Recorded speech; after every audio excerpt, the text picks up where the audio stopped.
Hi friends, welcome to royal Telugu views. Friends, ఈరోజు మనం ఒక ఈ సైకిల్ గురించి తెలుసుకుందాం. అదే అండి ఎలక్ట్రికల్ సైకిల్ అంటారు కదా, అదే అనమాట. సో దీన్ని కంపెనీ వాళ్ళు ఏం చెప్తున్నారంటే హై క్వాలిటీ అండ్ హై స్టాండర్డ్స్తో మ్యానుఫ్యాక్చరింగ్ చేసాము ఈ సైకిల్ అని చెప్తున్నారు. అలాగే ఈ సైకిల్లో మనకి షిమానో అనే కంపెనీకి సంబంధించిన 7 స్పీడ్ గేర్ బాక్స్ని కూడా ఇందులో అమర్చారనమాట. బోత్ వీల్స్కి మనకు మెకానికల్ డిస్క్ బ్రేక్స్ కూడా వస్తాయి. అలాగే ఈ బ్యాటరీ విషయానికి వస్తే 4 అవర్స్ ఈ బ్యాటరీని ఛార్జింగ్ పెట్టుకుంటే మనం 40 కిలోమీటర్స్ వరకు వెళ్ళొచ్చు అని వాళ్ళు చెప్తున్నారు. అలాగే ఎల్సిడి డిస్ప్లే మనకు ఈ సైకిల్లో ఉంటుంది అనమాట. అదే అండి స్పీడోమీటర్ అంటారు కదా, దానికోసం అనమాట. దీంట్లో మనకు ఒక ఎల్ఈడి లైట్ కూడా ఉంటుంది. అండ్ బోత్ ఆఫ్ మనకి ట్యూబ్లెస్ టైర్స్తో కూడా ఇది అవైలబిలిటీలో ఉంది. సో ఈ వీడియోని ఎందుకు చేస్తున్నాను అంటే ఫ్రెండ్స్, నేను చూసినది మీతో షేర్ చేద్దామని కొన్ని స్లో మోషన్స్ వీడియోస్ చేశాను. అవి మీరు చూడండి ఎండింగ్ వరకు.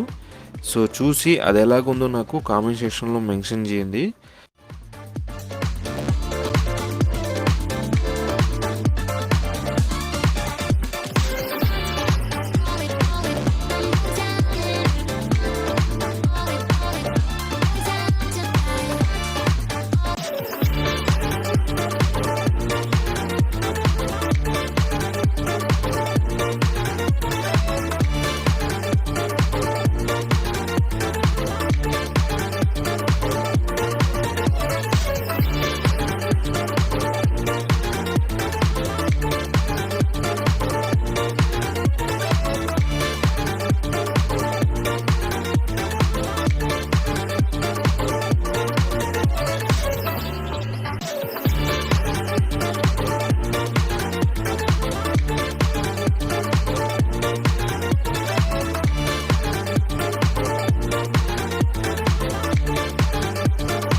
ఫ్రెండ్స్, యాజ్ యూజువల్ మీకు అడిగేదే నేను, ఈ వీడియో మీకు నచ్చితే లైక్ చేయండి, అలాగే సబ్స్క్రైబ్ చేయడం మాత్రం మర్చిపోద్దండి. సో ఫ్రెండ్స్, మరొక మంచి వీడియోతో మీ దగ్గరికి వస్తాను. అంతవరకు బాయ్.